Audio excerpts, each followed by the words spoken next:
देखिए हम लोग पढ़ना है अपक्रिया की कोटि। ठीक है, अपक्रिया की कोटि समझिएगा। अपक्रिया की कोटि किसे कहते हैं?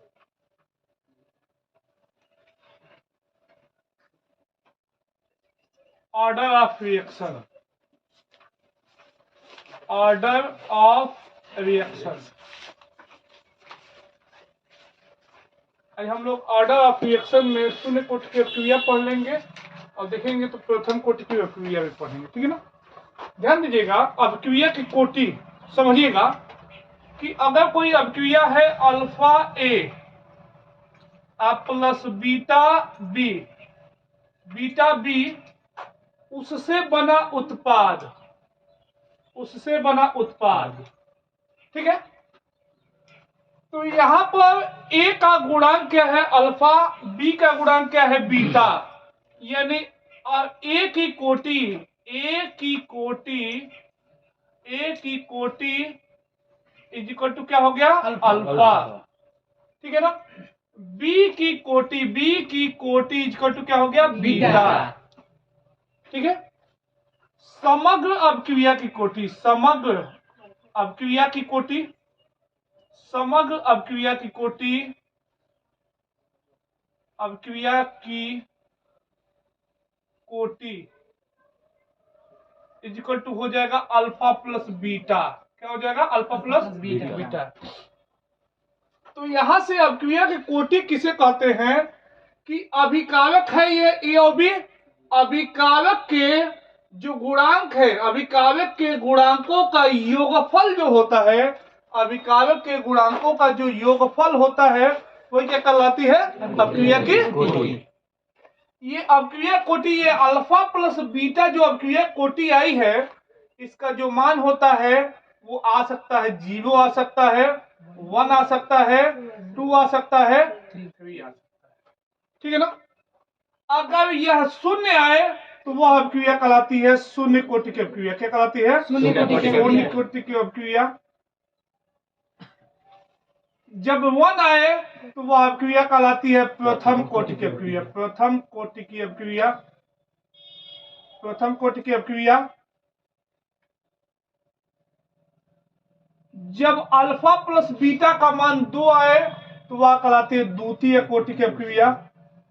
द्वितीय कोटि की अपक्रिया, द्वितीय कोटि की अपक्रिया। आज जब 3 आए तो वह अपक्रिया कहलाती है तृतीय कोटि की अपक्रिया, तृतीय कोटि की अपक्रिया। ठीक है ना, नोट कीजिए।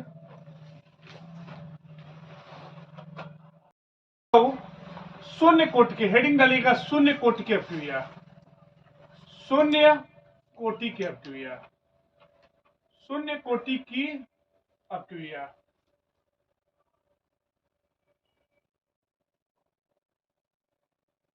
शून्य कोटि की अपक्रिया,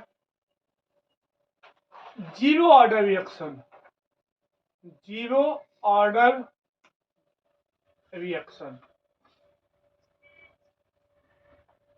शून्य कोटि की अपक्रिया समझिएगा, शून्य कोटि की अपक्रिया।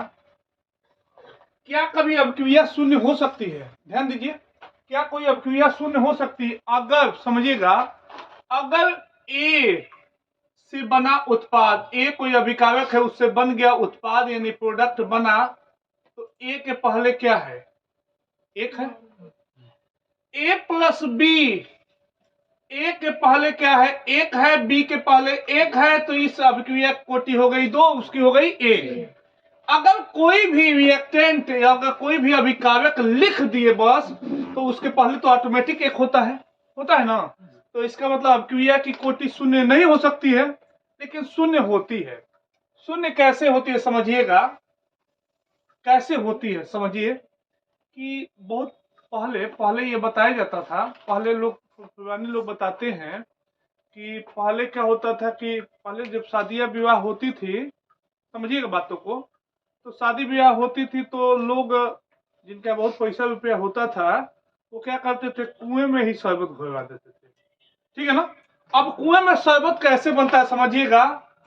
कुएं में पानी कितना होगा? अनलिमिटेड, अनलिमिटेड पानी। उसमें चीनी कितना लगेगा? Unlimited, unlimited. उससे बनेगा उत्पाद शरबत बनेगा अनलिमिटेड। ठीक है ना। यानी कहने का मतलब जब अभिक्रिया की दर यह पता ही ना हो, जब अभिक्रिया हो तो पता ही ना हो कि अभिकारक कितना है। जब अभिक्रिया की दर, ये अभिक्रिया हो रही, जब अभिक्रिया की दर अभिकारक की प्रारंभिक सांद्रता पर निर्भर न हो, इसकी सांद्रता पर निर्भर ही ना हो, आपको पता ही नहीं होगा कि कुएं में कितना पानी होगा, कितना चीनी लगेगा, ये जब पता ही ना हो तो उस टाइप की अभिक्रिया क्या कहलाती है। तो लिखिएगा डिफिनीशन।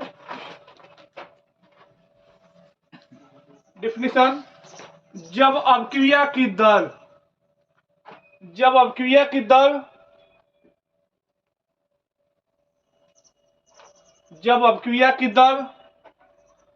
अभिकारक की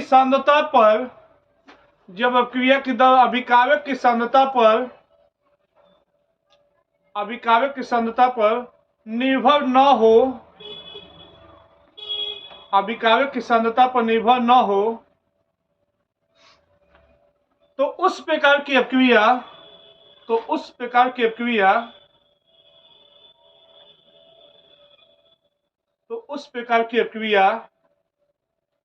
शून्य कोटि की अभिक्रिया कहलाती है। उस प्रकार की अभिक्रिया शून्य कोटि की अभिक्रिया कहलाती है।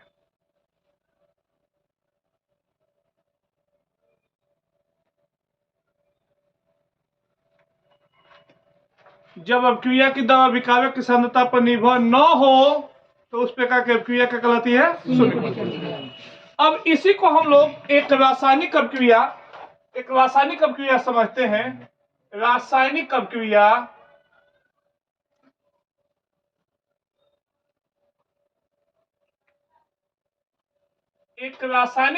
मान लिया गया कि ए कोई अभिकारक है और उससे बना उत्पाद। एक कोई अभिकारक है, उससे बना उत्पाद। ठीक है, उससे उत्पाद बना। ध्यान दीजिएगा। तो हम लोग पिछले क्लास में पढ़े थे कि अभिक्रिया की दर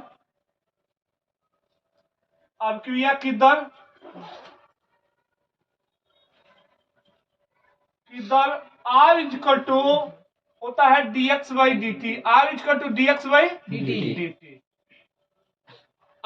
dx by dt directly proportional to ये जो अभिकारक है उसकी सांद्रता पर निर्भर ही नहीं है, तो इसकी पावर क्या होगा, 0। क्या होगा, 0। या फिर dx by dt is equal to k 1 power 0। अब आपको पता है कि किसी का भी पावर 0 होता है तो उसकी वैल्यू क्या होती है, 1। या फिर dx by dt is equal to k, या फिर dx is equal to k dt। ये हो गया समीकरण फर्स्ट।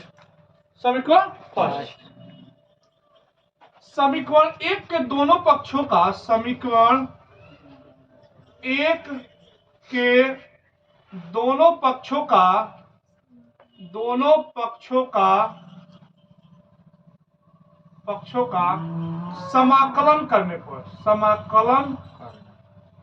करने पर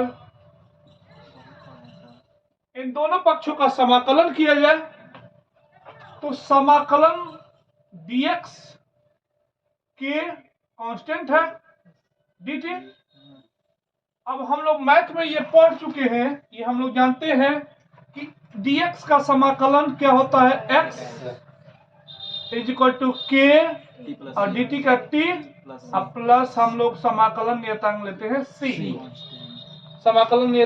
c। ये हो गया समीकरण 2। अब इस समाकलन नियतांक का वैल्यू निकालने के लिए मान लिया जाता है कि प्रारंभिक सांद्रता जब t इक्वल टू 0 का मतलब ये होता है कि जब प्रारंभिक में हुआ होगा अभिक्रिया तो उस समय x यानी उत्पाद कितना बना होगा, 0। मतलब कहने का मतलब ये है कि अगर चीनी बोरे में है, पानी कुएं में है, तो शरबत कितना बना होगा, 0। यानी x की वैल्यू क्या होगी, 0। तो जब जब t इक्वल टू 0, जब t इक्वल टू 0 तब x इक्वल टू 0 समीकरण 2 में रखने पर, समीकरण 2 में रखने पर रख दिया जाए। तो ध्यान दीजिएगा, यहाँ पर रखा जाए तो x equal to 0 k into t की जगह पर 0 प्लस c, यानी c इक्वल टू क्या आ गया? 0 आया। अब इस c का मान समीकरण 2 में रखा जाए तो लिखेंगे c का मान समीकरण 2 में रखने पर, समीकरण 2 में रखने पर c का मान समीकरण 2 में रखा जाए, अगर पुट किया जाए, ये वैल्यू पुट किया जाए यहाँ पर, तो x equal to k t plus c 0, यानी x equal to k t, यानी k equal to x by t, समीकरण 3। ये क्या हुआ? समीकरण 3। और इसी समीकरण को कहते हैं शून्य कोटि की अवक्रिया का वेग स्थिरांक। तो ऐसे लिखेंगे, जहां समीकरण 3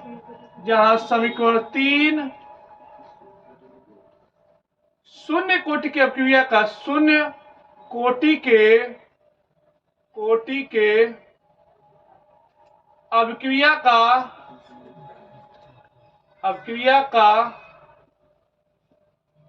वेग स्थिरांक है। तो इसमें कई बार पूछा जा चुका है, यूपी बोर्ड में पूछा जा चुका है क्वेश्चन, 2 नंबर का ये क्वेश्चन आता है कि शून्य कोटि की अवक्रिया का वेग स्थिरांक निकालिए। तो हम लोग शून्य कोटि की अवक्रिया का पहले डिफिनीशन लिखेंगे और ऐसे करते हुए हम लोग वेग स्थिरांक निकालेंगे, ठीक है ना। चलिए इसको नोट कीजिए। चलिए देखते हैं शून्य कोटि की अवक्रिया के उदाहरण। शून्य कोटि के अवक्रिया के उदाहरण।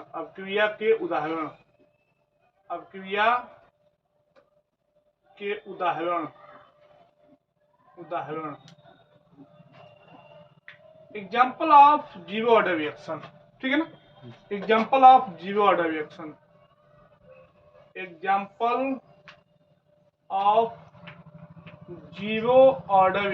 जीरो ऑर्डर रिएक्शन, इसको समझते हैं बाबू, ठीक है ना। ध्यान दीजिएगा, पहला एग्जाम्पल HI का, ये देखिए पहला एग्जाम्पल, ये 2HI है, ये टूटता है H2 प्लस I2 में, ठीक है ना। इसके पहले HI के पहले क्या है? 2, तो ये द्वितीय कोटि की अवक्रिया है। लेकिन यह जब अवक्रिया AU सरफेस पर होती है, AU पृष्ठ पर होती है, तो अवक्रिया की दर है इस अभिकारक की सांद्रता पर निर्भर नहीं करता है। अब अवक्रिया किस कोटि की हो जाती है? शून्य कोटि। दूसरा एग्जाम्पल है NH3, 2NH3, thermal decomposition of NH3, ठीक है ना। ध्यान दीजिएगा, ये टूटेगा N2 प्लस 3H2 में टूटता है। इसके पहले क्या है? 2 है ना, तो ये 2 है, तो ये किस कोटि की अवक्रिया है? द्वितीय कोटि की अवक्रिया है। लेकिन अगर यह अवक्रिया PT सरफेस पे हो तो अवक्रिया की दर इस अभिकारक की सांद्रता पर निर्भर नहीं करता है। अवक्रिया किस कोटि की हो जाती है? नोट कीजिए। चलिए देखते हैं बाबू शून्य कोटि की अवक्रिया के लक्षण। तो हेडिंग डाल लीजिएगा, शून्य कोटि की अवक्रिया के लक्षण। शून्य कोटि के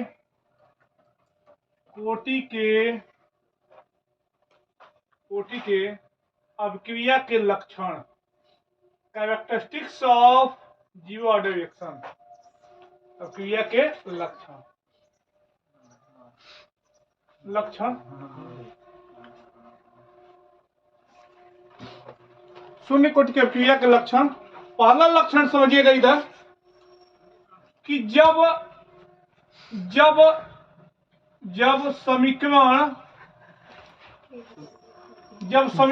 k equal to x by t का पालन करे, जब समीकरण k equal to x by t का पालन करे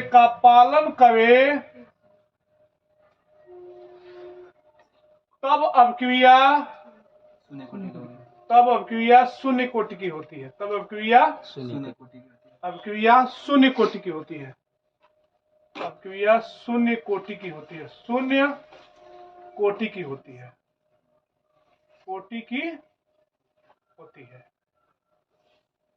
पहला पॉइंट समझ में आया। दूसरा पॉइंट शून्य कोटि के अवक्रिया के वेग स्थिरांक का मात्रक। वेग स्थिरांक का इसका मात्रक, बाबू मात्रक एक नंबर का जरूर पूछा जाता है बहुविकल्पी में, ठीक है ना। शून्य कोटि का अवक्रिया की दर किसी का भी पूछता है तो होता है k equal to x by t. X का मात्रक होता है मोल पर लीटर, क्योंकि यह सांद्रता है और ये क्या है, टाइम है, तो इसका मात्रक होता है मोल लीटर पर -1 टाइम पर -1। कोई दिक्कत। तीसरा, इनका ग्राफ बनाया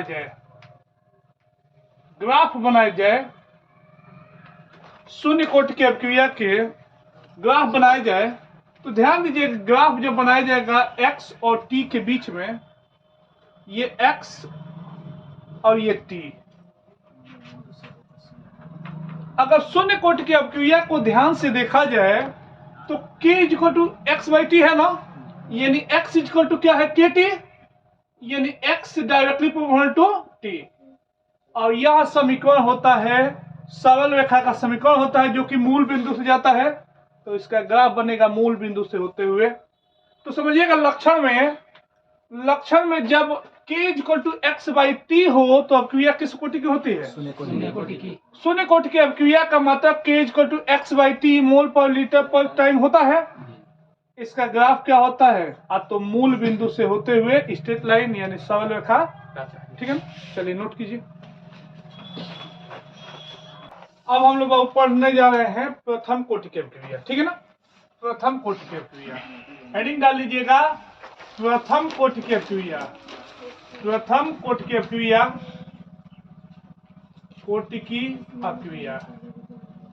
प्रथम कोटि की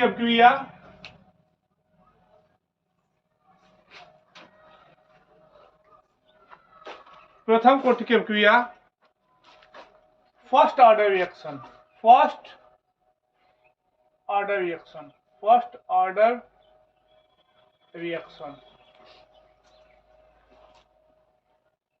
और यह टॉपिक जो है इस चैप्टर का सबसे इंपॉर्टेंट टॉपिक है, ठीक है ना।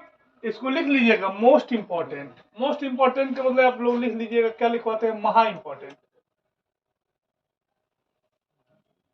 बहुत ज्यादा इंपॉर्टेंट है कि इस चैप्टर से जब क्वेश्चन आता है तो 80% चांस होता है कि फर्स्ट ऑर्डर रिएक्शन पूछे, ठीक है ना।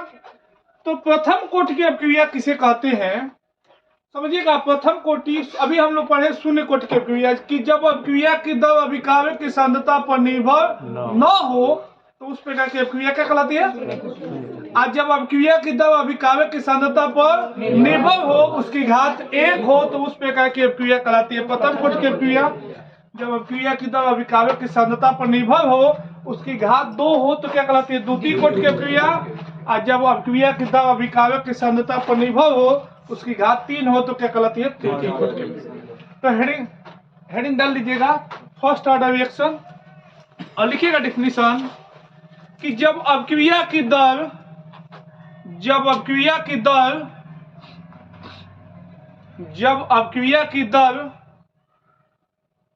अभिकारक की प्रारंभिक सांद्रता पर, जब अवक्रिया की दर अभिकारक की प्रारंभिक सांद्रता पर, जब अवक्रिया की दर अभिकारक की प्रारंभिक सांद्रता पर निर्भर हो,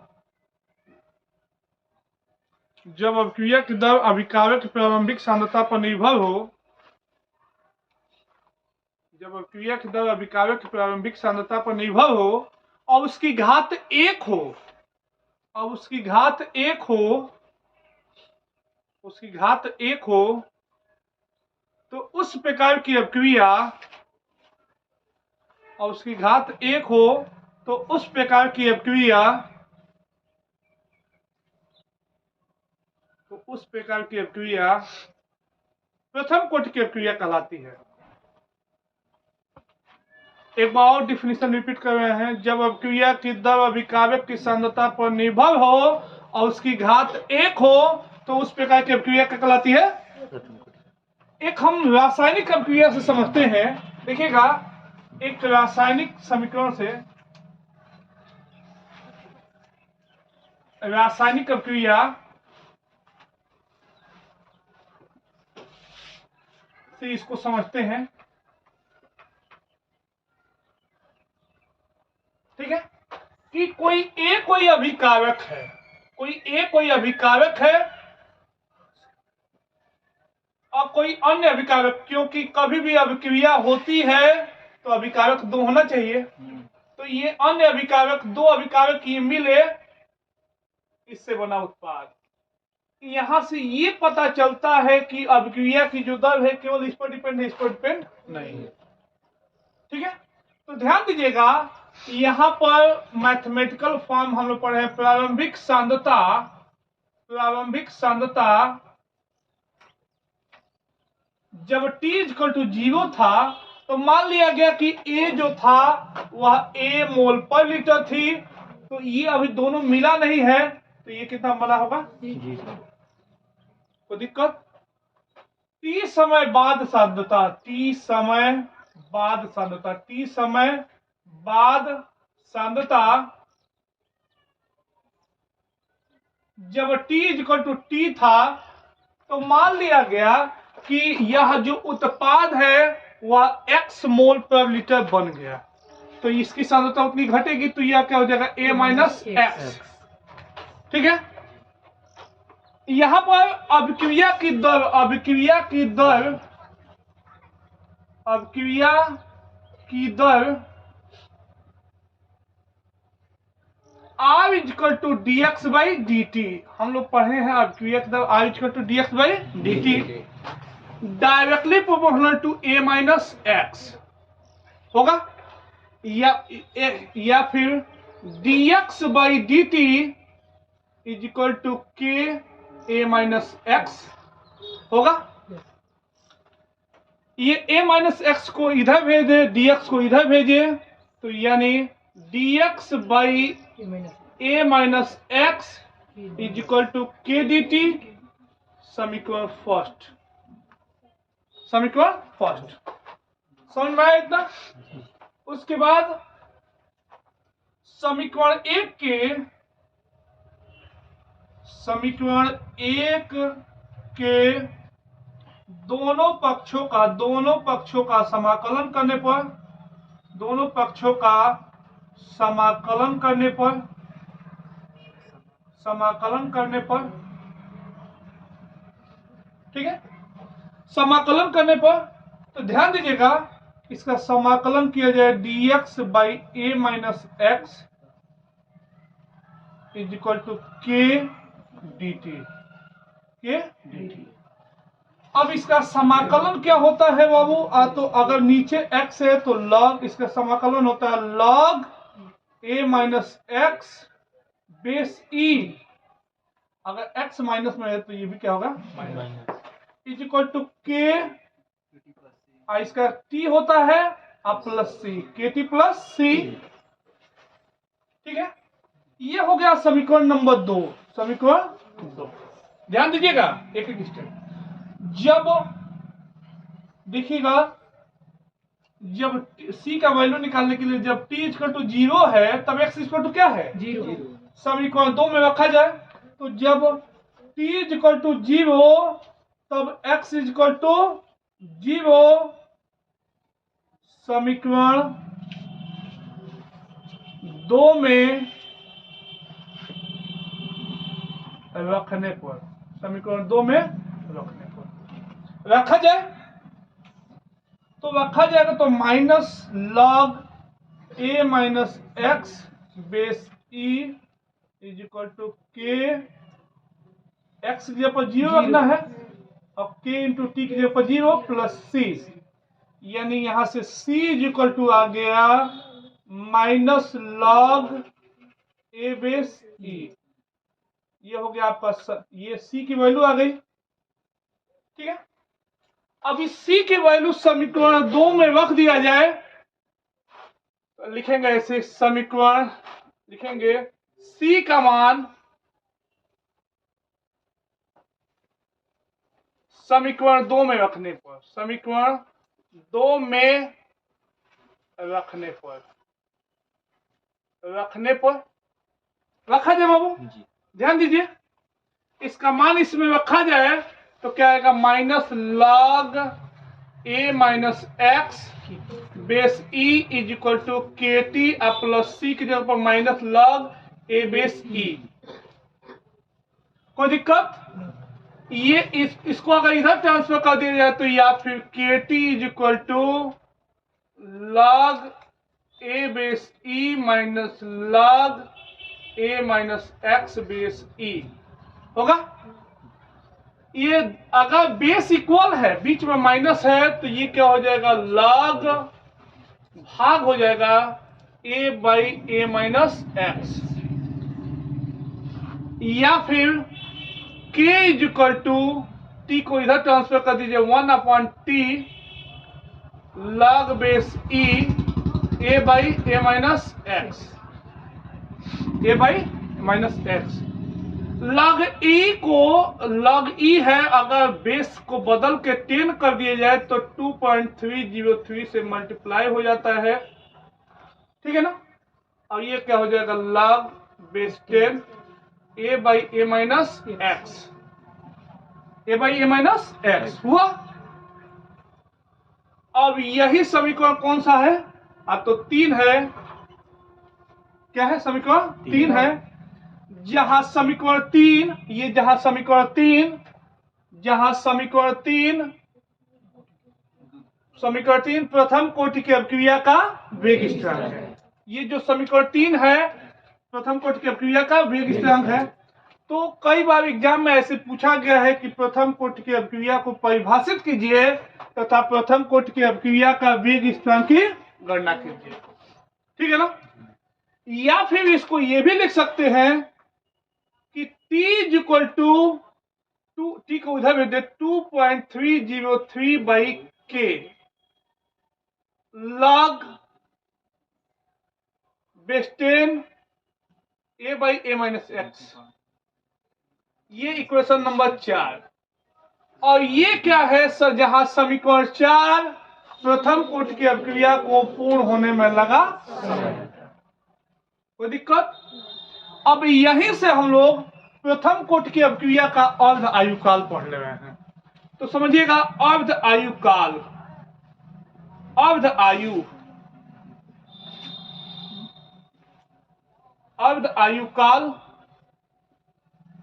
half life period, half life period. अब इसको समझते हैं, हाफ लाइफ किसे कहते हैं, हाफ लाइफ किसे कहते हैं कि वह समय, ये समय है, वह समय जब उत्पाद की सांद्रता अभिकारक की प्रारंभिक सांद्रता की आधी पूर्ण हो जाए, उस समय को क्या कहते हैं, अर्ध आयुकाल। उस समय को क्या कहते हैं, अर्ध आयुकाल। वह समय, ध्यान दीजिएगा, वह समय टी इक्वल टू क्या होना चाहिए, वह समय जब उत्पाद की सांद्रता अभिकारक की प्रारंभिक सांद्रता की आधी पूर्ण हो जाए। मतलब यहाँ पर x की जगह पर क्या रख दे, a बाई 2, तो वह समय यानी t की जगह पर क्या रखेंगे, t। तो इस समीकरण 4 में t equal to t by t, समीकरण 4 में t equal to t half तथा x equal to a by 2 रखने पर, a बाई 2 रखने पर रख दिया जाए। ठीक है, अब रखा जाए तो t is equal to t half रख दिए is equal to 2.303 by k log a by a minus x, x जगह पर क्या रखेंगे a बाई 2 बेस 10 आया।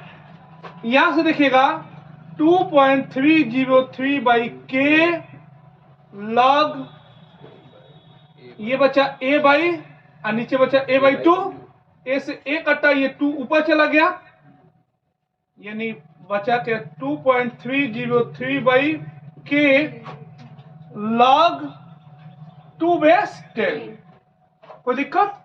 और लॉग 2 की वैल्यू आपको पता है होती है 0.3010। इन दोनों को मल्टीप्लाई किया जाए तो t half is equal to आएगा 0.693 बाई के।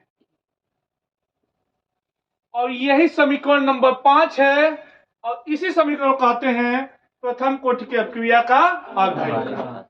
तो ये समीकरण 5 से स्पष्ट है कि प्रथम कोटि की अपक्रिया का अर्ध आयुकाल अभिकाव्य के प्रारंभिक सांद्रता पर निर्भर नहीं करता है, ठीक है ना, अभिकाव्य की प्रारंभिक सांद्रता पर निर्भर। तो ऐसे भी क्वेश्चन पूछा गया है कि ये भी पूछा गया है, 4 नंबर का क्वेश्चन पूछा गया है कि प्रथम कोटि की अपक्रिया का अर्ध आयुकाल, प्रथम कोटि की अपक्रिया का वेग स्थान निकालते हुए सिद्ध कीजिए कि प्रथम कोटि की अपक्रिया का अर्ध आयुकाल अभिकाव्य के प्रारंभिक सांद्रता पर निर्भर नहीं करता है। तो इसका आंसर क्या लिखेंगे? पूरा लिखेंगे, ठीक है ना, नोट कीजिए। प्रथम कोटि की अपक्रिया के उदाहरण, तो हेडिंग डालिएगा प्रथम कोटि की अपक्रिया के उदाहरण, प्रथम कोटि की अपक्रिया के उदाहरण, ठीक है ना। तो पहला एग्जांपल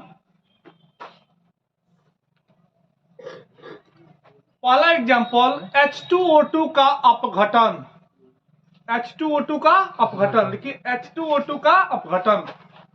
तो देखिएगा ये H2O2 है, H2O2 है, अगर इसका डिकम्पोजिशन होगा, अपघटन होगा, तो बनेगा H2O plus half O2, H2O plus half O2। इसके पहले क्या है? 1 है ना, तो यहां पर अपक्रिया की दर R equal to K H2O2 के पावर 1, यानी यह अपक्रिया किस कोटि का है? प्रथम कोटि का। सेकेंड एग्जांपल तो N2O5 का अपघटन, N2O5 का अपघटन। तो N2O5 है नाइट्रोजन पेंटाक्साइड, इसका अपघटन होगा तो बनेगा 2NO2 प्लस हाफ O2 हुआ। N2O5 के पहले क्या है? 1, तो यानी K is equal to K, R is equal to K N2O5 के पर 1, यानी यह प्रथम कोटि की अपक्रिया है। तीसरा एग्जांपल कि केन शुगर का अम्लीय माध्यम में जल अपघटन। केन शुगर का फार्मूला होता है C12H22O11। अम्लीय माध्यम में जल अपघटन, जल अपघटन का मतलब इसको जल को देना। तो अम्लीय माध्यम में जल अपघटन किया जाए तो ये है सुक्रोज, ये बनता है C6H12O6 प्लस C6H12O6। ये सुक्रोज है, ये क्या है? ग्लूकोज फ्रक्टोज, ठीक है ना। तो अम्लीय माध्यम में यह जब अपक्रिया होती है तो इस जल की सांद्रता पर निर्भर नहीं करती है, केवल सुक्रोज की सांद्रता पर निर्भर करती है। इसलिए इसके अपक्रिया कोटि R equal to K C12H22O11 के पावर 1, और यह प्रथम कोटि की अपक्रिया होती है। चौथा एग्जांपल, सभी नाभिकीय अपक्रियाएं, जितनी भी नाभिकीय अपक्रियाएं होती है, सभी नाभिकीय अपक्रियाएं प्रथम कोटि की अपक्रियाएं होती हैं, ठीक है। चलिए नोट कीजिए। चलिए अब देखते हैं बाबू प्रथम कोटि की अपक्रिया के सामान्य लक्षण। हेडिंग डलेगा प्रथम कोटि की अपक्रिया के सामान्य लक्षण। प्रथम कोटि की अपक्रिया के सामान्य लक्षण। अब लक्षण पढ़ते हैं बाबू, ठीक है। लक्षण, तो पहला लक्षण समझते हैं, पहला, और साथ में लिखते हुए चलिए कि जब k इक्वल टू, जब समीकरण k equal to 2.303/t log a minus x का पालन करेगा तब अपक्रिया प्रथम कोटि की होती है। तो कहने का मतलब है कि जब कोई भी समीकरण, जब इस समीकरण का पालन करता है, जब कोई भी अपक्रिया इस समीकरण का पालन करता है तो वह अपक्रिया किस कोटि की होती है? प्रथम कोटि। दूसरा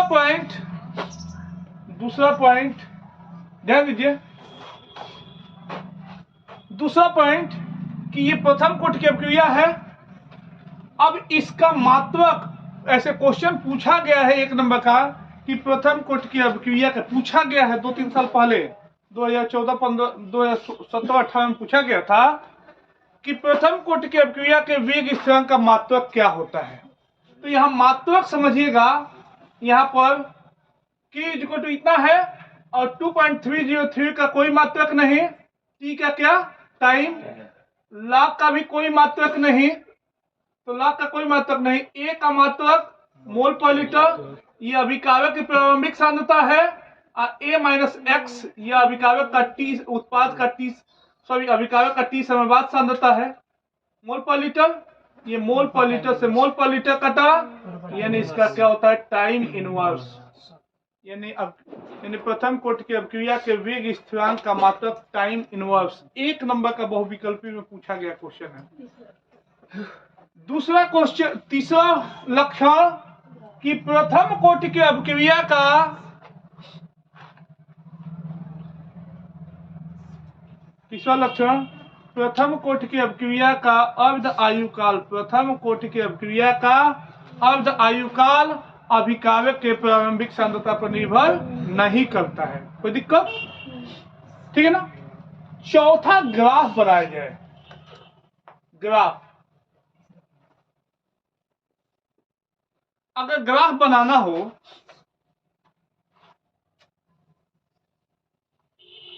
dx/dt a माइनस एक्स के बीच में ग्राफ बनाना हो, ठीक है ना, तो हम लोग अभी तो ऊपर पढ़े थे dx/dt डायरेक्टली प्रोपोर्शनल टू क्या होता है? a माइनस एक्स होता है। तो इसका ग्राफ क्या बनेगा? स्टेप। कोई दिक्कत? अगर ग्राफ बनाना हो t के बीच में और log a माइनस एक्स के बीच में ग्राफ बनाना हो तो इसका भी ग्राफ देखिए, यहां पर भी डायरेक्टली प्रोपोर्शनल है। t इक्वल टू हम लोग पढ़े थे 2.303/k log a minus x है, ये कांस्टेंट है, यानी ये डायरेक्टली प्रोपोर्शनल है, तो इसका भी ग्राफ क्या होगा? Straight line. ठीक है ना। तो आज इतना ही रहने देते हैं, अब इसके आगे कल पढ़ते हैं। नोट करते हैं।